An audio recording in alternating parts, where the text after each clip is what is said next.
Dave's Vault, my fellow gamers. Here I have the just before going into primer phase, the Revenant King on Undead Burrowing Worm. This is him all cleaned up. I'll show you what I went through, kind of. So you all saw me take the wire brush and brush off the paint. I have actually gone through and I've slowly chipped off the excess paint with an X-Acto knife over most of this model. There are some recessed spots that are actually smooth that you're not going to be able to do that with, because really you're going to be digging gouges in. So left those as is. So here, let's just go over some of it. I've got green stuff all over his bits and bobs. These little pegs that the wings slot into, if it's the dragon model with the vampire librarian on it. So all in the joints there, and right underneath the tail here. I am going to go through and do some sanding, just to clean this up. On each layer of this layer cake of cork I have here, to break up these very unnatural lines that you would not find in rock or dirt, and just put some of that sandable foam sculpting material. Here I dug out another V shape for my old zombie here.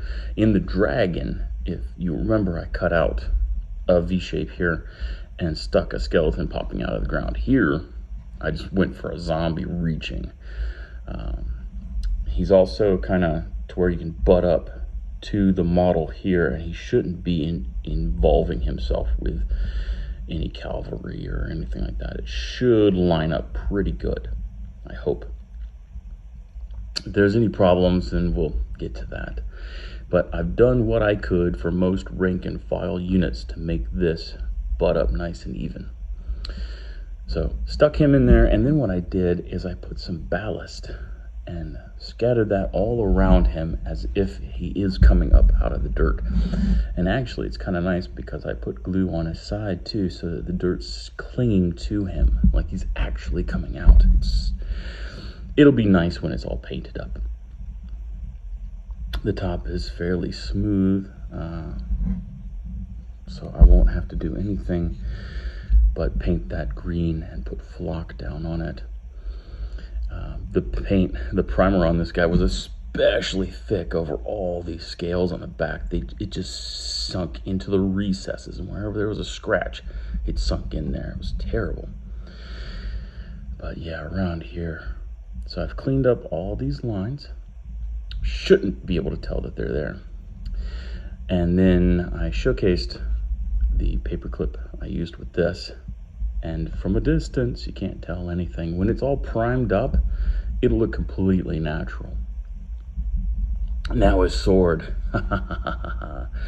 Okay, so the one that came with this guy originally was a very straight, kind of normal sword. This one I wanted to be gnarly. I wanted it to be kind of rusty, beat up, seen several battles. I mean, this is a Revenant King. So I actually took a piece of plastic card and sculpted it. You guys saw what I was working with. And if you can see, crud, right there you can kind of see it a little bit. I gouged a line down the middle of the plastic card to be a fuller, okay? So I gouged that line, and then I took the plastic card and really beat it up. I took a Dremel tool for the holes, or not a Dremel, my fault, a pin vise for the holes in it. And I actually did all kinds of little texture detailing with an X-Acto knife, just picking out little pits and stuff for rust pitting and everything. All this little, here you can't really tell because of the light and whatnot, but I did a rough edge on this. It's kind of like a beat up edge that's been in countless combats. There's the fuller, even more stark right there. See how deep that fuller is. and I really beat that blade up. But the front here, I endeavored to give it a sharpness. And actually, I said I wanted something like an orc blade, something heavy and thick. The original one was so heavy and so thick, it came up to like here, where the tip of my finger is, and it was bulging out really bad here. And so the effect when it was put on the hilt was cartoony and comical. And it was a much straighter blade than this. I went to give it a double bevel, and I made it nice and sharp. And I'm like, wait, it just looks too cartoony. So I made it a thick blade and beat it up with all kinds of, you can see the holes here at the end. I drilled those with a little pin vise. And then what I did, so that the holes wouldn't have a sharp edge to them, just reamed it around at a 45-degree angle with my X-Acto knife to give it a softer edge. But this sword, it's going to be rusty. It's going to be not so battle ready. Just beat up, nasty sword. I love it. I think it's excellent. So the only other addition, this came from an old school Games Workshop tomb. I've already taken and scraped off the goofy ass skull and crossbones that were on it. But I may take this just to designate that this guy was, loved by someone, and put it back there straight. The thing is that it would kind of be in the way for when I paint the dragon. So I might do something like that. The original skeleton that I have on the vampire babe with the dragon, he has the small tombstone that they come with, a very slender deal, so it doesn't interrupt with painting the dragon because it's so tiny. This one's such a large tombstone that it might interrupt. I think it will interrupt, and it would be very hard to get up in there and then back around the other side since it has a void back here. So back around the other side. So it would be difficult to get in there just to paint the model. So I don't know what I'm going to do. I would like to have the grave marker there. If not, I can leave it off. Or what I could do is paint everything before I flock the top of the base, come in through here and just cut that as straight as I can, because this bit of ground turf or whatever that they've molded on here, it's nice, but it's not necessary, and I could shrink the tombstone down by yay bit and just put it straight in. Maybe I would, since this is cork, use a Dremel tool, drill out a hole or something in here, put a paper clip in here and just punch it right in, maybe a little super glue, and punch it straight in, and then I can flock everything. But I would paint this thing up first. And it's easy to paint stones, and to freehand on the stone, it would actually make it easier to freehand on that stone. And there's a painting method for stones to actually make it look like the words are engraved. You paint originally in black, block lettering, whatever lettering you're comfortable with, and then go through on opposite sides and have a darker gray or a lighter gray, darker gray, depending on where the light would be hitting. And it gives the illusion of depth for the letters. So you can go and go that route. I've done that with many tombstones in the past. I have some still, but it's a bit time consuming. You have to do that with every single letter. So, RIP is good here. Up to your discretion. So this is him.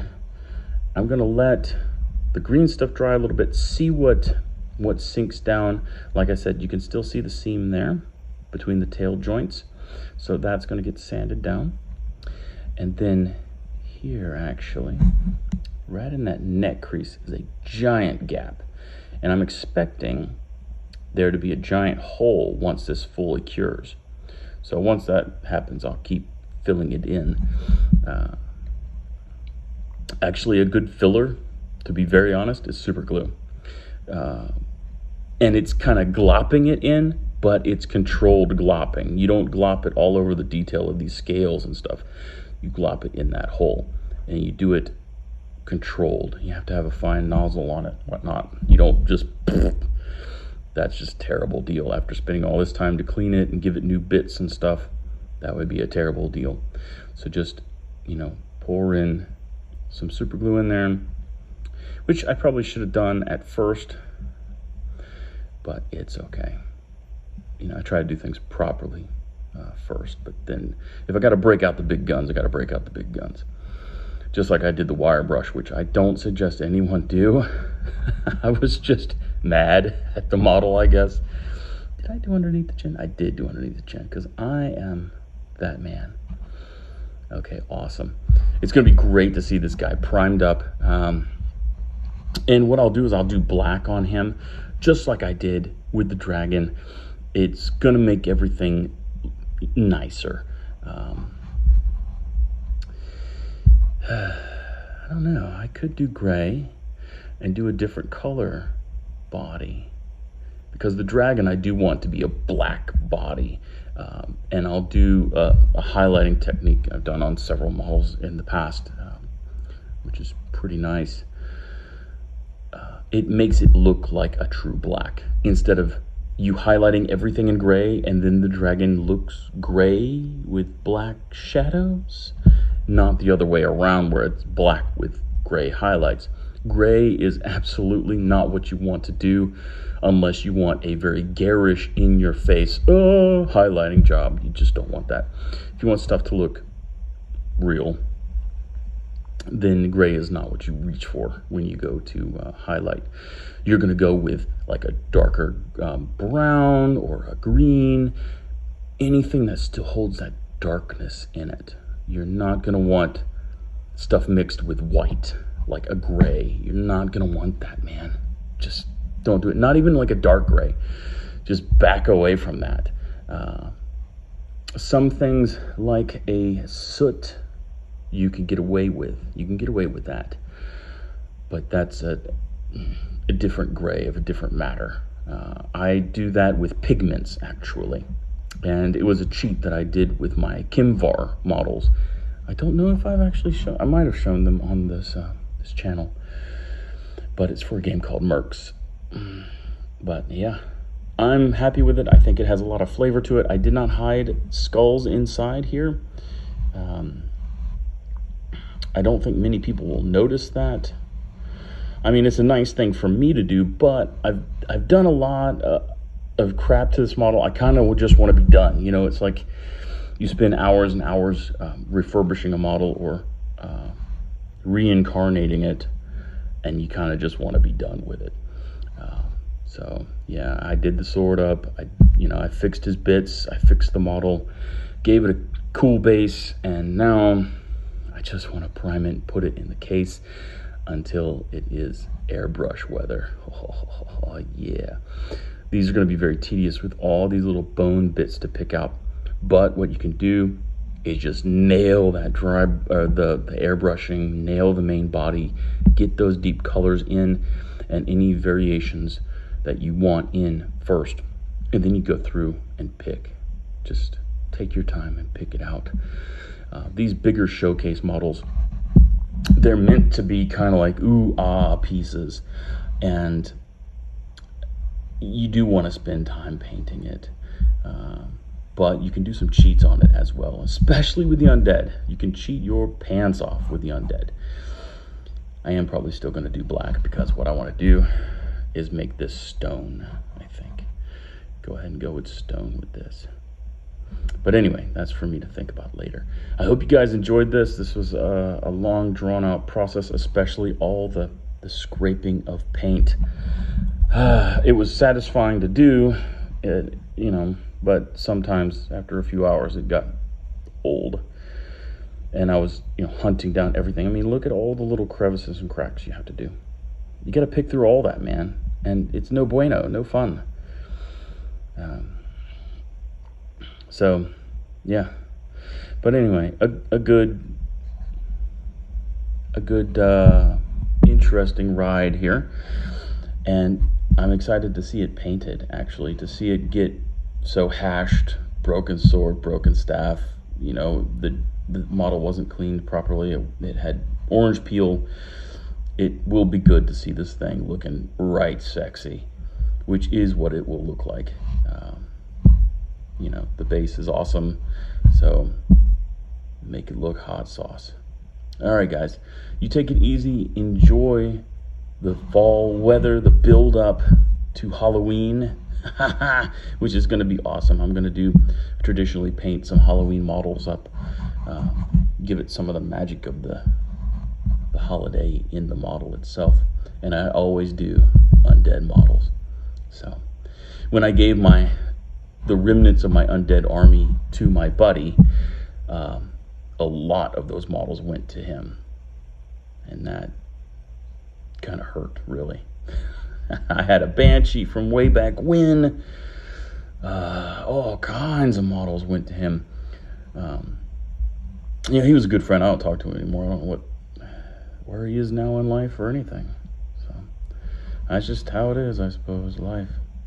Anyway, you guys take it easy. I'll talk to you soon enough. All right, carry your laser.